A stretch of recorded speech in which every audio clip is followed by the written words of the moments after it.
باللہ من الشیطان الرجیم بسم اللہ الرحمن الرحیم لا یستوی اصحاب النار و اصحاب الجنہ اصحاب الجنۃ هم الفائزون صدق اللہ العظیم رب اشرح لی صدری ویسر لی امری واحلل عقدۃ من لسانی یفقہوا قولی رب یسر ولا تعسر وتمم بالخیر آمین یا رب العالمین۔ سورۃ الحشر کی ایک آیت میں نے آپ کے سامنے تلاوت کی ہے، اس کا ترجمہ آپ سب جانتے ہیں کہ اللہ تعالیٰ ارشاد فرما رہے ہیں کہ لا یستوی اصحاب النار و اصحاب الجنت، اصحاب النار آگ والے، و اصحاب الجنتی اور جنت والے، لا یستوی جب فعل پڑھیں گے تو انشاءاللہ تعالیٰ یہ بھی آپ کے سامنے آ جائے گا، برابر نہیں ہو سکتے۔ واصحاب الجنتی اور جنت والے، ہم الفائزون ہی کامیاب لوگ ہیں۔ یہ دوسرا جملہ آپ کے سامنے آیا ہے کہ اصحاب الجنتی ہم الفائزون۔ آج ہم اس اسلوب پر بات کریں گے انشاءاللہ تعالی۔ جملہ اسمیہ میں زور پیدا کرنے کے بہت سے طریقے ہیں۔ حصر پیدا کرنا جملہ اسمیہ میں، تخصیص پیدا کرنا۔ عربی زبان میں آپ دیکھیں گے ابھی تو جملہ اسمیہ کے ساتھ زور پیدا کرنے کے اتنے طریقے ہیں، تو جب آپ فعل پڑھیں گے اور پھر جملہ فعلیہ پڑھیں گے تو اس میں پھر زور پیدا کرنے کے، یعنی فعل آپ کے علم میں اتنا تو ہے ہی کہ فعل یا ماضی ہوتا ہے یا مضارع ہوتا ہے، عربی زبان میں استعمال ہونے والا فعل، تو ماضی میں زور پیدا کرنے کا ایک الگ اسلوب آپ کے سامنے آئے گا، پھر مضارع میں زور پیدا کرنے کا ایک الگ اسلوب آپ کے سامنے آئے گا۔ تو عربی زبان میں یہ جو زور پیدا کرنا جو مختلف انداز سے آپ کے سامنے آئے گا، اور اصل میں سمجھتا ہوں کہ خوبصورتی عربی زبان کی یہی ہے کہ ایک زور پیدا کرنا ہی جو ہے اس کے مختلف طریقے آپ کے سامنے آ رہے ہیں۔ آپ نے دیکھا کہ جملہ اسمیہ میں ہم نے زور پیدا کیا، خبر کو مقدم کر دیا، مبتدا کو مؤخر کر دیا، زور پیدا ہو گیا۔ پھر آپ نے زور پیدا کرنے کے لیے انا کا استعمال کیا یا لام کا استعمال کیا، مزید زور پیدا کرنے کے لیے ان دونوں کو استعمال کر دیا۔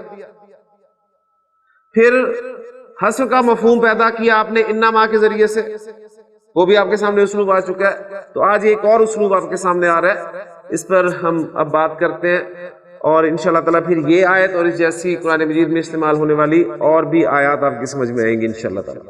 ایک سادہ جملہ آپ کے سامنے لکھ رہا ہوں کہ اللہ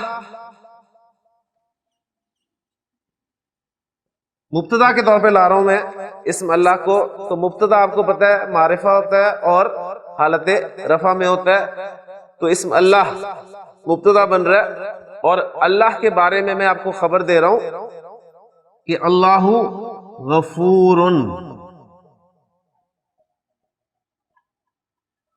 اللہ بہت بخشنے والا ہے۔ اچھا، اب یہاں پہ جو میں بہت کا ترجمہ کر رہا ہوں وہ کیوں کر رہا ہوں؟ اس لیے کہ اللہ کی بات ہو رہی ہے؟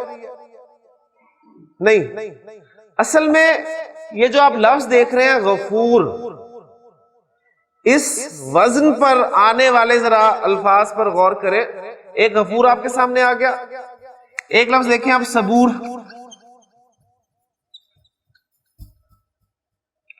غفور صبور، پھر شکور،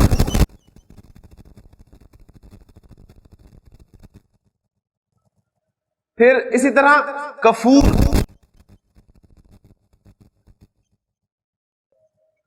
پھر اسی طرح سورۃ العادیات میں آپ نے ایک لفظ پڑھا کنود،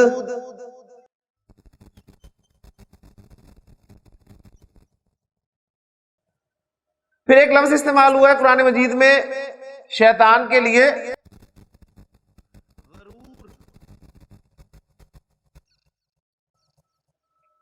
اب یہ دیکھیں ان تمام الفاظ کی ایک ہی ڈائی ہے، ایک ہی وزن ہے، غفور، صبور، شکور، کفور، کنود، غرور، یعوس وغیرہ وغیرہ بہت سارے الفاظ آپ کو ملیں گے۔ اس لفظ میں یہ بہت جو ہے یہ بلٹ ان. یہ بہت زیادہ کا مفہوم اس لفظ کے اس ڈائی کے اندر شامل ہے. یعنی یہ جو آپ کے سامنے ڈائی آ رہی ہے نا، یعنی ایک پیٹرن آ رہا ہے، ایک وزن آ رہا ہے آپ کے سامنے، اس وزن کے اندر یہ بہت کا مفہوم جو ہے وہ پہلے سے ہی شامل ہے. تو اس لیے میں ترجمہ کر رہا ہوں اللہ غفور، اللہ بہت بخشنے والا ہے. اس اعتبار سے صبور کا ترجمہ کیا ہوگا؟ بہت صبر کرنے والا. دیکھیں صبر کرنے والا تو صابر بھی ہوتا ہے، ٹھیک ہے. اب صابر اور صبور میں کیا فرق ہے؟ صابر صبر کرنے والا اور صبور بہت صبر کرنے والا، اور یہ بھی اللہ کی ایک صفت ہے، ٹھیک ہے. اور صبر کے بنیادی معنی ہوتے ہیں رک جانا. یعنی آپ دیکھیں اللہ تعالیٰ ہماری غلطیوں پر ہمیں پکڑتا نہیں ہے، وہ رکا رہتا ہے، وہ ہمیں مہلت دیتا رہتا ہے. شکور، شکور کا لفظ انسان کے لیے بھی استعمال ہوتا ہے اور اللہ کے لیے بھی استعمال ہوتا ہے. اگر یہ انسان کے لیے استعمال ہوتا ہے اس کے معنی ہوتے ہیں شکر کرنا. شاکر شکر کرنے والا، اور شکور بہت زیادہ شکر کرنے والا. لیکن یہ لفظ اللہ کے لیے بھی استعمال ہوا ہے، اور اللہ کے لیے جب یہ لفظ استعمال ہوگا تو اس کے معنی ہوں گے بہت قدر کرنے والا. اللہ تعالیٰ بہت قدر کرنے والا ہے. آپ اللہ کے لیے کوئی قدم اٹھاتے ہیں، کوئی سٹیپ لیتے ہیں، اللہ تعالیٰ آپ کے اس سٹیپ کی قدر کرتا ہے. کفور، کافر انکار کرنے والا، اور کفور کیا ہوگا؟ بہت زیادہ انکار کرنے والا، یعنی بہت ناشکرا. یعنی کفر جو ہے وہ شکر کے معنی میں جب آتا ہے تو یعنی ناشکری مفہوم ہوگا اس کا، تو کفور کے معنی ہوں گے بہت زیادہ ناشکری کرنے والا. اسی طرح کنود، اس کے معنی بھی ناشکری کرنا کہیں ہے تو بہت زیادہ ناشکرا. ان الانسان لربہ لکنود، یقیناً انسان تو اپنے رب کا بڑا ہی ناشکر ہے. اب یہ دیکھیں اتنے سارے الفاظ ہمیں ایڈ کرنے پڑیں گے اس کنود کے وزن کو بھی ظاہر کرنے کے لیے، اس انا کو بھی ظاہر کرنے کے لیے، اس لام کے معنی کو بھی ظاہر کرنے کے لیے. اب یہ آپ کو گرامر بتائے گی. الفاظ کے چند الفاظ کے معنی یاد کر لینے سے آپ کو یہ اسلوب پتہ نہیں چل سکتا، ذہن میں رکھیے گا. غرور، غین کی زبر کے ساتھ. ایک لفظ غرور بھی استعمال ہوتا ہے غین کی پیش کے ساتھ، اس کے معنی ہوتے ہیں دھوکہ. اور جو غرور ہے غین کی زبر کے ساتھ، اس کے معنی ہے بہت زیادہ دھوکہ دینے والا. تو شیطان کے لیے قرآن مجید میں اللہ تعالیٰ نے یہ لفظ استعمال کیا کہ شیطان جو ہے یعنی تم میں وہ سب سے بڑا دھوکے باز. دیکھو اللہ کے بارے میں دھوکے میں نہ ڈال دے. تو غرور غین کی زبر کے ساتھ. تو اللہ غفور، اللہ بہت بخشنے والا ہے. تو یہ جو ترجمہ میں نے بات شروع ہوئی تھی کہ یہ بہت کا مفہوم میں کہاں سے لا رہا ہوں، اس لیے نہیں لا رہا کہ بات اللہ کی ہو رہی ہے. اصل میں اس وزن میں وہ بہت کا مفہوم شامل ہے. قرآن مجید میں یہ بھی تو ہے نا اللہ غافر الذنب، غافر بخشنے والا. تو اللہ غافر الذنب، اللہ گناہوں کا بخشنے والا ہے. لیکن اللہ غفور، اللہ بہت بخشنے والا بھی ہے. پھر اسی طرح آپ ایک دیکھیں گے غفار، وہ بھی وہی میٹیریل ہے غین فارا، اس میں بھی یہ بار بار کا مفہوم ہوتا ہے بہت زیادہ.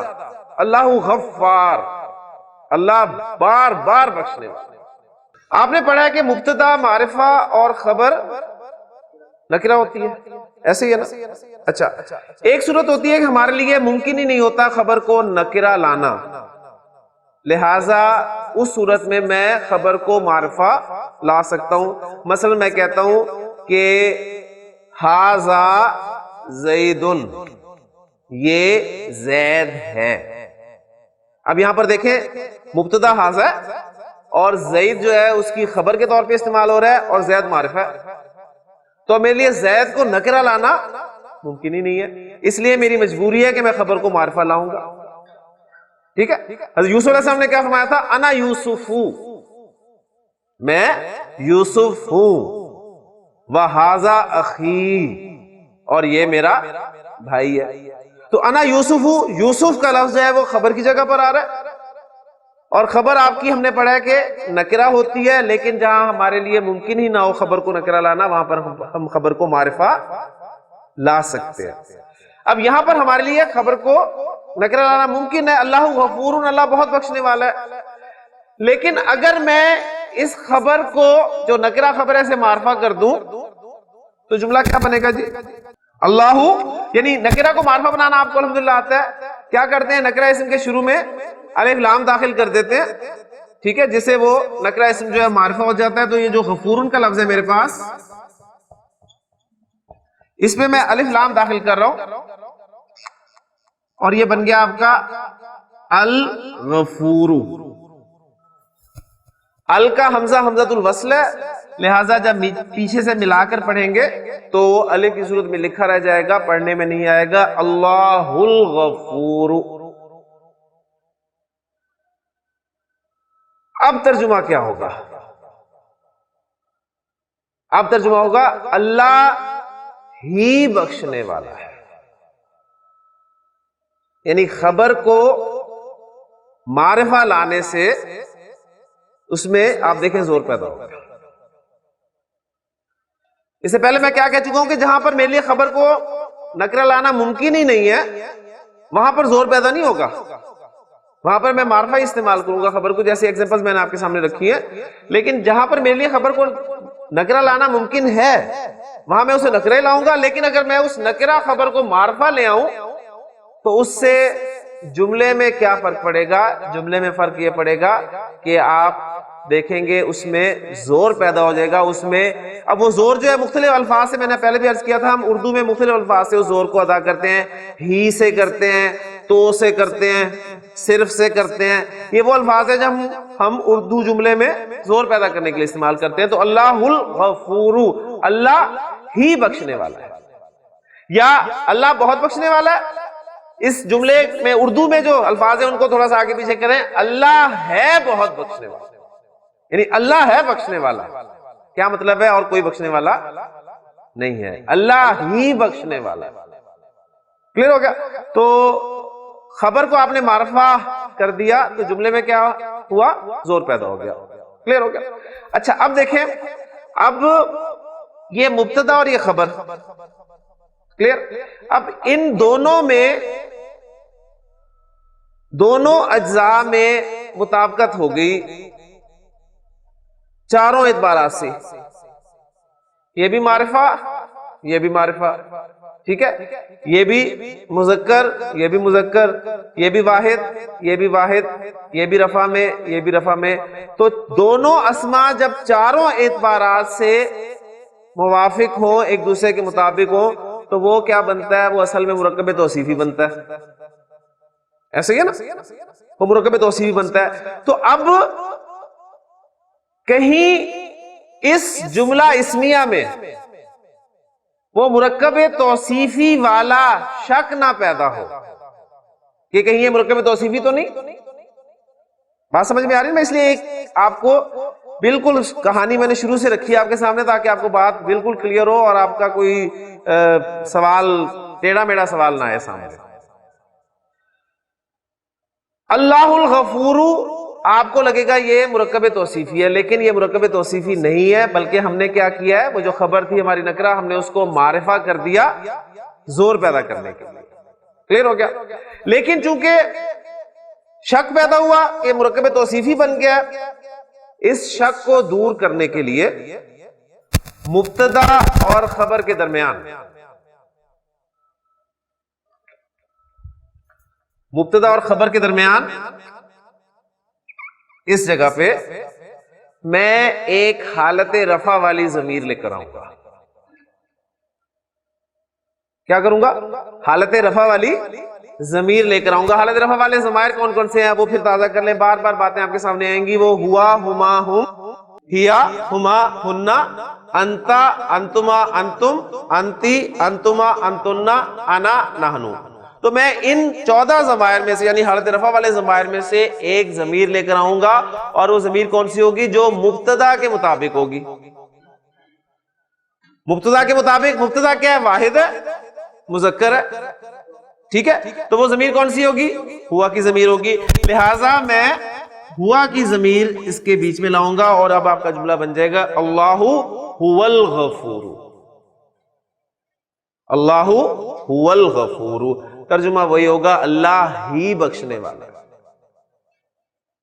کلیئر ہو گیا؟ یعنی اگر میں یہ نہ بھی لاتا تو اللہ الغفور کا ترجمہ بھی وہی تھا، لیکن میں نے مرکب توصیفی سے اس کی مماثلت جو تھی پیدا ہو رہی تھی اسے بچانے کے لیے ایک حالت رفع والی ضمیر مبتدا کے مطابق رکھ دی، جس سے اب وہ جو مرکب توصیفی موصوف اور صفت والا پہلو آپ کے سامنے آ رہا تھا وہ آپ کو سمجھ میں آ گیا کہ نہیں یہ موصوف اور صفت نہیں بلکہ یہ مبتدا اور خبر ہی ہے. کلیئر ہو گیا؟ تو اللہ هو الغفور، اللہ ہی بخشنے والا ہے. اب اس ایسے جملے کا انالیسس کس طرح کریں گے؟ سمپل ہے، اللہ مبتدا، ہوا ضمیر. یہ جو ضمیر ہم نے بیچ میں لائی ہے نا اس وقت، جو ہوا کی ضمیر ہے یہ گرامر کی اصطلاح میں کہلاتی ہے ضمیر فصل. ضمیر فصل، فصل فاصلہ، یعنی فاصلہ دینے کے لیے ایک ضمیر لائے ہیں. یہ ضمیر فصل آتی ہے. تو اس کی ترکیب میں ایسے جملوں کی ترکیب آپ اس طرح کہہ کے آسانی سے گزر سکتے ہیں، اللہ مبتدا، ہوا ضمیر فصل، اور الغفور خبر. مبتدا اپنی خبر سے مل کر جملہ اسمیہ ہوا.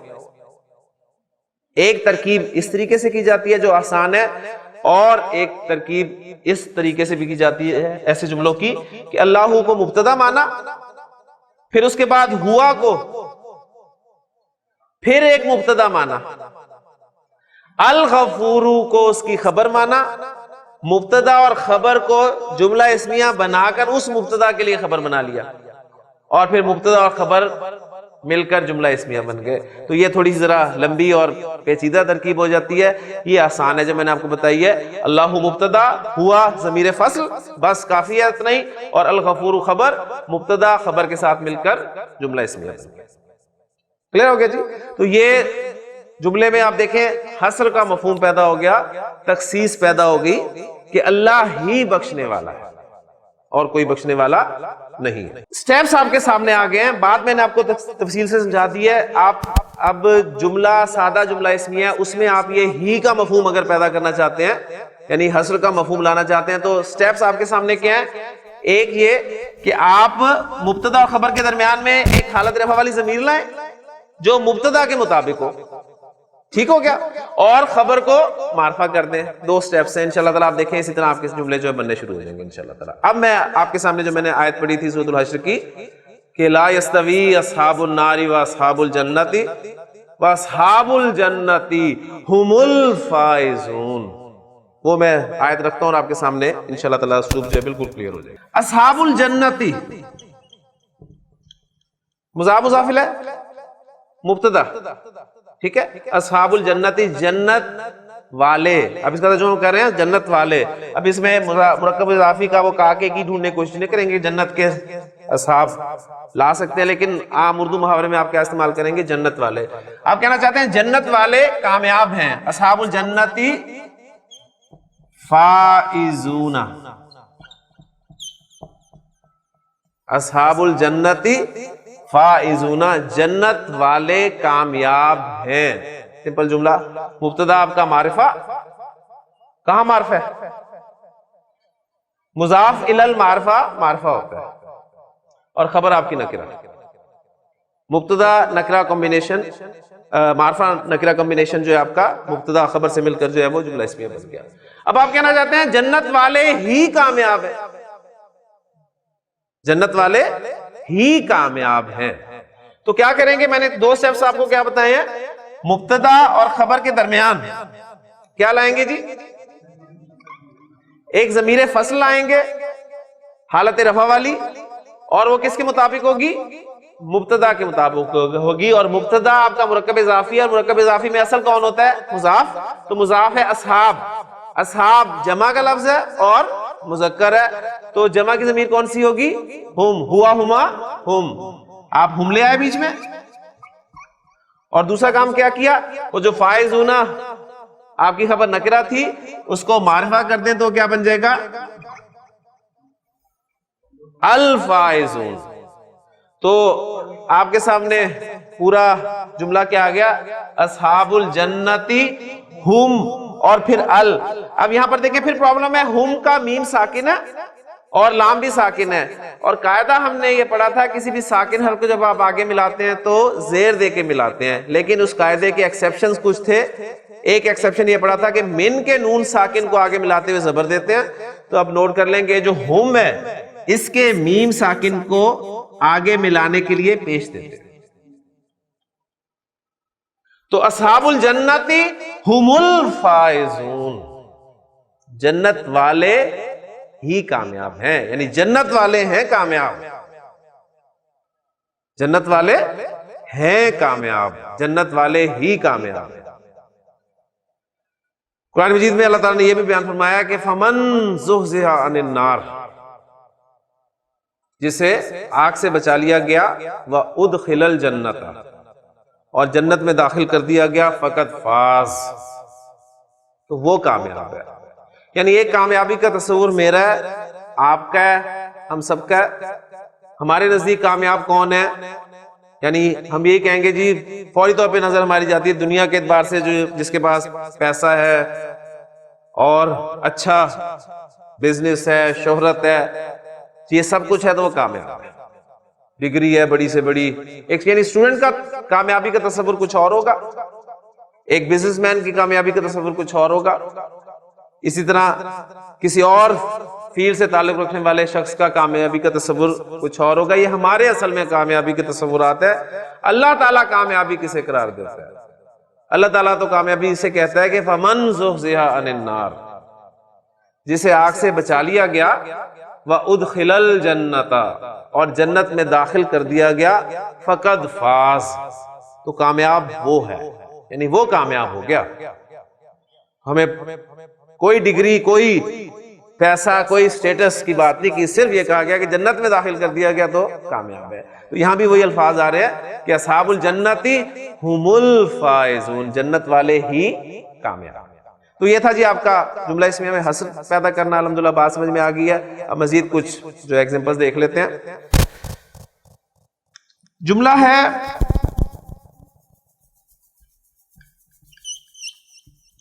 اولئک, اولئک آپ کا اس میں اشارہ ہے اور جمع کا ہے اور حالت رفع والا ہے, مبتدا بن سکتا ہے. تو اولئک میں مبتدا بنا رہا ہوں, اس کی خبر لا رہا ہوں, اولئک مفلحون, یہ فلاح پانے والے ہیں. اب اولئک کا ترجمہ تو وہ ہوتا ہے, لیکن میں ترجمہ کر رہا ہوں یہ فلاح پانے والے ہیں. تو فلاح کوئی معمولی چیز نہیں ہے, ذہن میں رکھیے گا. جسے فلاح مل گئی, کامیابی مل گئی, تو وہ عظیم کہلائے گا. تو اس لیے میں اولئک کا لفظ استعمال یہاں پر کر رہا ہوں. اولئک مفلحون, وہ فلاح پانے والے ہیں یا یہ فلاح پانے والے ہیں. اس جملے میں حصر کا مفہوم پیدا کرنا چاہتا ہوں, یعنی کہنا چاہتا ہوں کہ یہ ہی فلاح پانے والے ہیں یا یہ ہیں فلاح پانے والے. ٹھیک ہے, یعنی these are the successful. Clear ہو کیا؟ اس مفہوم کو میں کیسے لاؤں گا؟ مبتدا اور خبر کے درمیان ضمیر لاؤں گا. کون سی؟ ہم کی, اس لیے کہ وہ مبتدا کے مطابق ہے, اور ہم کی ضمیر کے بعد میں خبر کو معرفہ کر دوں گا اور ہم کے میم ساکن کو آگے ملانے کے لیے پیش دوں گا. تو یہ جملہ آپ کے سامنے بن جائے گا اولئک ہم المفلحون. تو اللہ تعالیٰ نے متقین کو جس طرح سورۃ البقرہ میں ڈیفائن کیا کہ متقین کون ہے, الذین یؤمنون بالغیب, ایک صفت ان کی ہے, وَيُقِيمُونَ الصَّلَاةَ, دوسری صفت, وَمِمَّا رَزَقْنَاهُمْ يُنْفِقُونَ, تیسری صفت. پھر وَالَّذِينَ يُؤْمِنُونَ بِمَا أُنزِلَ إِلَيْكَ وَمَا أُنزِلَ مِن قَبْلِكَ, چوتھی صفت. وَبِالْآخِرَةِ هُمْ يُوقِنُونَ, پانچویں صفت. ایسی صفات رکھنے والے متقی کہلائیں گے. ایک متقی کا تصور میرے اور آپ کے نزدیک بھی ہے. ایک گیٹ اپ ہمارے سامنے آ جاتا ہے جی فلاں شخص متقی ہے, لیکن اللہ تعالیٰ متقی کسے کہہ رہا ہے؟ جس میں یہ صفات ہوں گی. اور پھر ایسے ہی لوگوں کے بارے میں فرمایا اولئک علی ھدی من ربہم, یہ وہ لوگ ہیں جو اپنے رب کی طرف سے ہدایت پر ہیں. وَأُولَئِكَ هُمُ الْمُفْلِحُونَ، اور یہ ہی کامیاب ہیں. یعنی یہ ہیں کامیاب لوگ. کامیاب لوگ دیکھنے انہیں دیکھو. کلیئر ہو گیا جی؟ اب اس میں جو ایگزامپلز آپ کے سامنے آئی ہیں، بات میں سمجھتا ہوں انشاءاللہ تعالیٰ کلیئر ہو گئی ہوگی. ایک دو ایگزامپلز آپ خود بنائیں. جی میں اگر آپ سے کہوں کہ قرآن حق ہے، اس کی عربی کیا ہوگی؟ قرآن حق ہے. القرآن حق. اب میں کہنا چاہتا ہوں قرآن ہی حق ہے.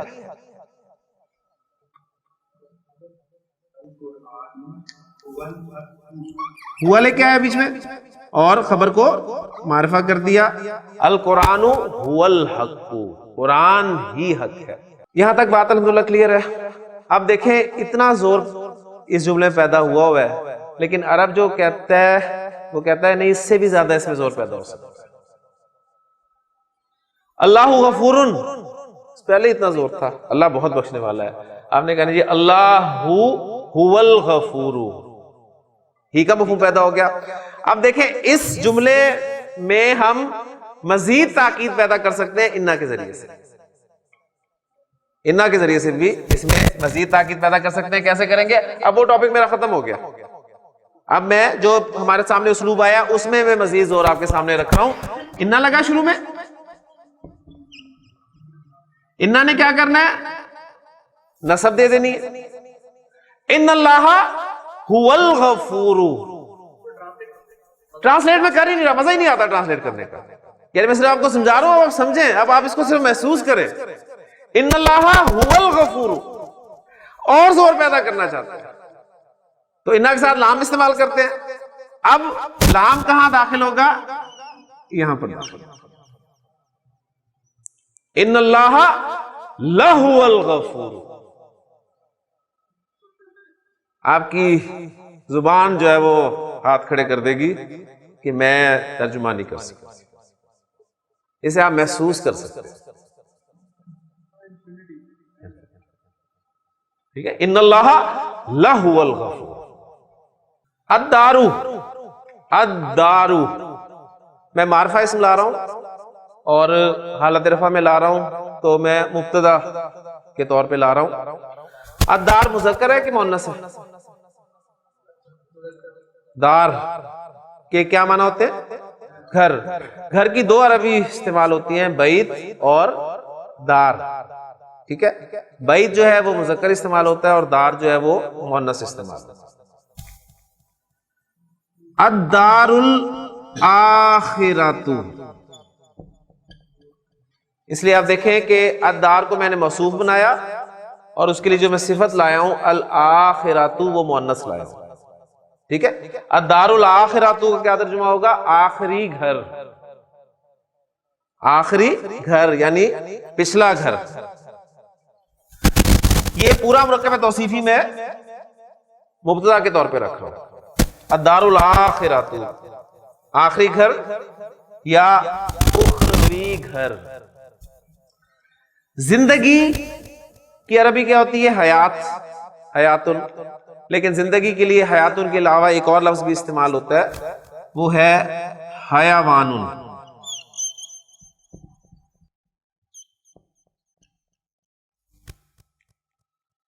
حیوانن یہ بھی زندگی کے معنی میں استعمال ہوتا ہے. یعنی زندگی کے لیے آپ عربی میں جو الفاظ دیکھیں گے اس میں ایک حیات کا لفظ ملے گا، حیاتن، اور دوسرا حیوانن. تو ترجمہ کیا ہوا اس کا جی؟ الدار الاخرۃ حیوانن، اخروی گھر زندگی ہے. اس جملے میں حصر کا مفہوم پیدا کرنا چاہتا ہوں. میں کہنا چاہتا ہوں اخروی گھر یا آخری گھر ہی اصل زندگی ہے. تو کیا کروں گا جی؟ مبتدا اور خبر کے درمیان میں ضمیر فصل لاؤں گا اور ضمیر فصل کس کے مطابق ہوگی؟ مبتدا کے مطابق ہوگی. اور مبتدا مرکب توصیفی ہے اور مرکب توصیفی میں اصل حیثیت کس کو حاصل ہوتی ہے؟ موصوف کو. لہذا موصوف کے مطابق میں ضمیر لاؤں گا. اور میں نے ابھی آپ کو بتایا کہ موصوف جو ہے الدار وہ مؤنث ہے، لہذا ضمیر کون سی آئے گی؟ ہیا کی. ہوا اور اس کے اپوزٹ جو ہے وہ ہیا.